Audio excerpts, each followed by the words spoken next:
사랑하는 성도 여러분, 어제 하루도 주의 은혜 가운데 평안하셨습니까? 2021년 6월 29일 화요일 아침 매일 성경 말씀 묵상 시간입니다. 다 같이 사도신경으로 신앙 고백하며 오늘 말씀 묵상 시간 함께 시작하겠습니다. 나는 전능하신 아버지 하나님 천지의 창조주를 믿습니다. 나는 그의 유일하신 아들 우리 주 예수 그리스도를 믿습니다. 그는 성령으로 잉태되어 동정녀 마리아에게서 나시고 본디오 빌라도에게 고난을 받아 십자가에 못 박혀 죽으시고 장사된 지 사흘 만에 죽은 자 가운데서 다시 살아나셨으며 하늘에 오르시어 전능하신 아버지 하나님 우편에 앉아 계시다가 거기로부터 살아있는 자와 죽은 자를 심판하러 오십니다. 나는 성령을 믿으며 거룩한 공교회와 성도의 교제와 죄를 용서받는 것과 몸의 부활과 영생을 믿습니다. 아멘. 오늘 우리가 함께 읽을 기록된 하나님 말씀 출애굽기 제4장 24절에서 26절까지의 말씀입니다. 구약 제87쪽경에 있는 출애굽기 제4장 24절에서 26절까지의 말씀입니다. 모세가 길을 가다가 숙소에 있을 때 여호와께서 그를 만나사 그를 죽이려 하신지라. 십보라가 돌칼을 가져다가 그의 아들의 포피를 베어 그의 발에 갖다 대며 이르되 당신은 참으로 내게 피 남편이로다 하니 여호와께서 그를 놓아 주시니라.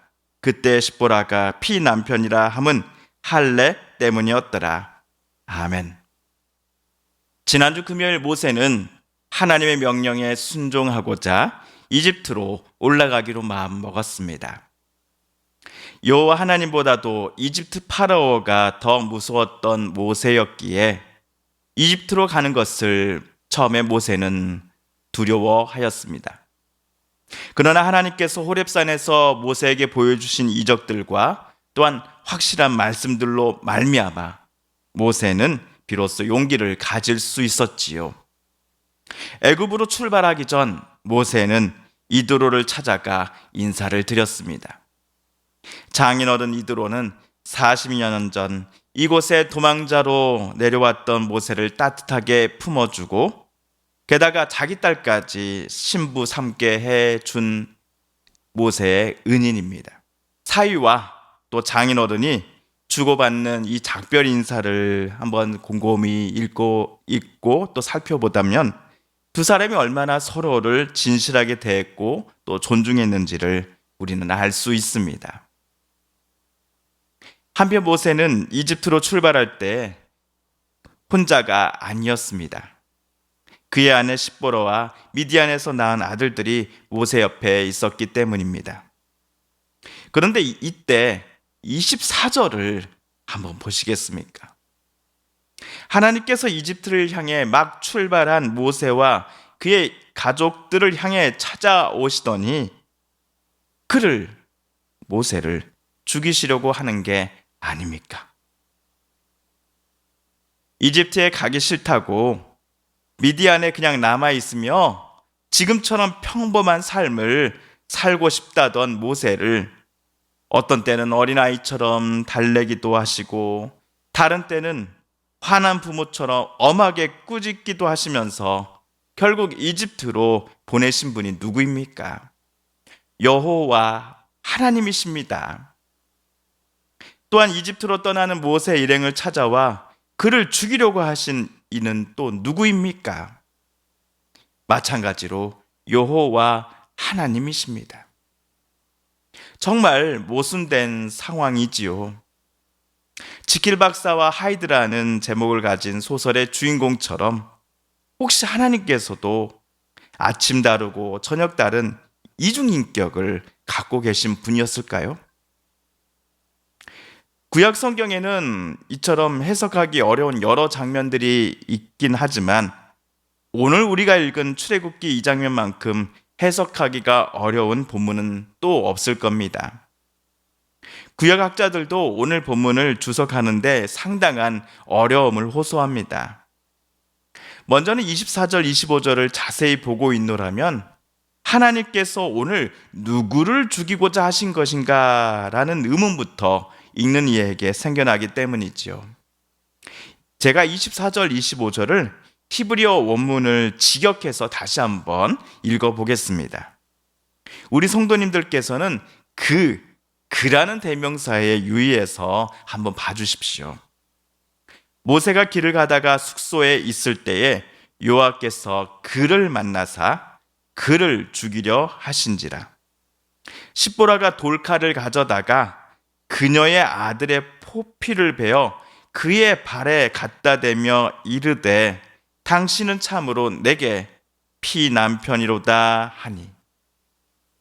24절에 나오는 하나님께서 만나서 죽이려고 하셨던 그는 누구인가요? 우리가 지금까지 이해해왔던 것처럼 모세인가요? 아니면 모세의 장남 게르솜을 비롯한 모세의 여러 아들들 중에 한 명인가요?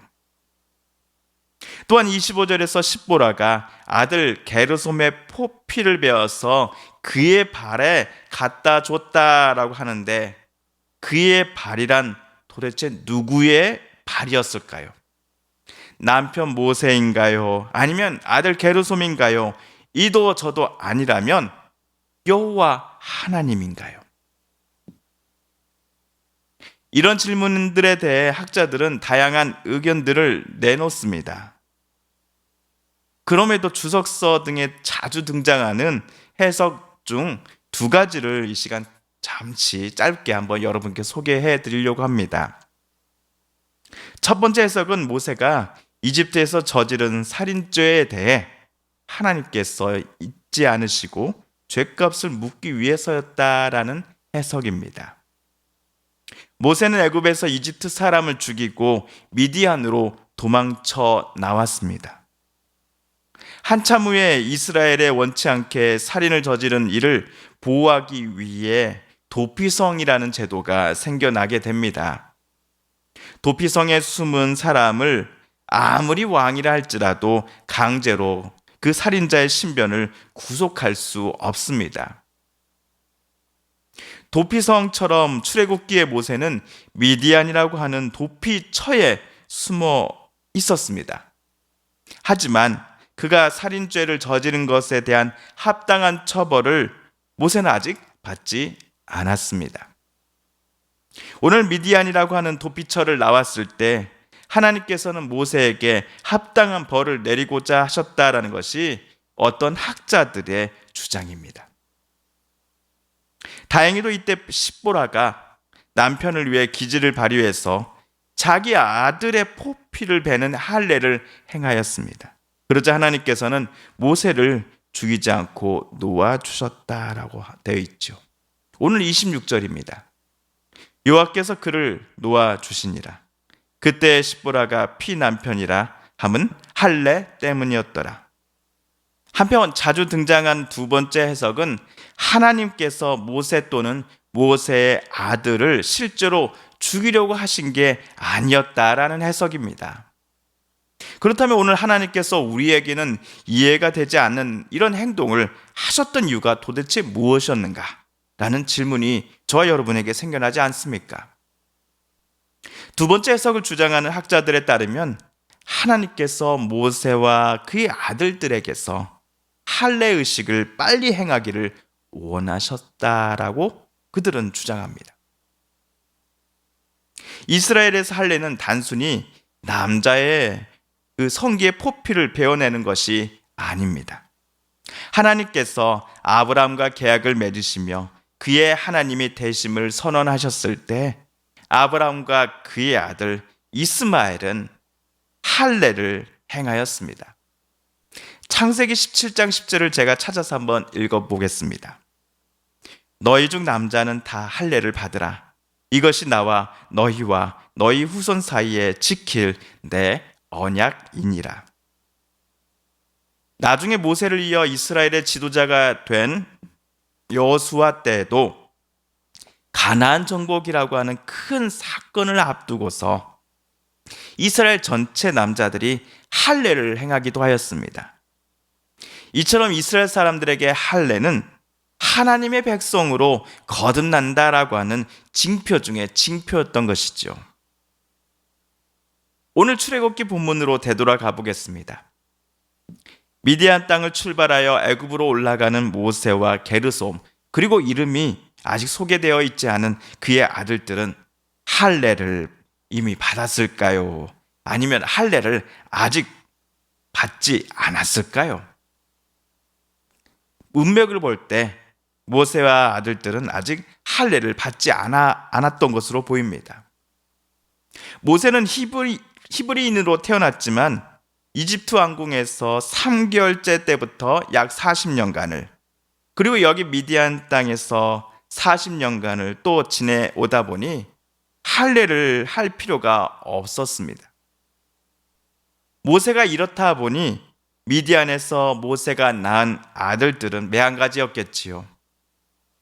하나님의 명령에 순종하고 하나님의 말씀을 있는 그대로 전하기 위하여 이집트로 올라가건만 모세와 그의 아들들은 이집트와 미디안 풍습에 익숙해져 있었지, 정작 하나님의 거룩한 자녀로서의 정체성은 아직 갖고 있지 않았던 것입니다. 그러자 하나님께서는 그들을 찾아오셔서는 그들에게 할례를 행할 것을 요청하셨기에 오늘과 같은 조금은 이해되지 않는 사건이 일어난 것이다 라고 어떤 학자들은 주장하는 겁니다. 성도 여러분, 이 두 가지 해석 중에 우리 성도님들께서는 어느 쪽에 고개가 더 끄덕여지셨습니까? 둘 다 들었긴 들었는데 왠지 시원한 마음이 들지 않네요 라고 말씀하실 분도 분명 계실 겁니다. 사실 저도 그랬습니다. 동시에 지난 2000년 동안 이 본문을 연구해왔음에도 속 시원한 해설을 내놓지 못했던 학자들의 속사정이 충분히 이해가 되는 순간이기도 하였습니다. 그럼에도 자주 언급되는 첫 번째, 두 번째 해석을 제가 나름 한번 종합해 보면, 지난 80년간 하나님 없이 살았던 삶, 하나님으로부터 멀리 떨어져 있었던 모세의 과거의 삶을 이 오늘 사건을 기점으로 모두 정리하고 새로운 삶을 시작하기를 하나님은 모세에게, 또 모세 가족들에게 원하고 계셨던 것 같습니다. 오늘 모세 또는 모세의 아들이 행한 할례는 단순히 남자 성기의 표피를 베어낸 것이 아니라 하나님과 특별한 관계를 맺으며 하나님의 거룩한 자녀로, 하나님의 백성으로 살아가겠노라라고 하는 다짐이기도 했기 때문입니다. 사랑하는 성도 여러분, 그렇다면 오늘 저와 여러분이 하나님의 자녀요, 그리스도의 제자요, 성령의 사람으로서 살아가고자 할 때 하나님께서 저와 여러분에게 버리기를, 정리하기를, 내려놓기를 원하시는 것은 과연 무엇이 있을까요?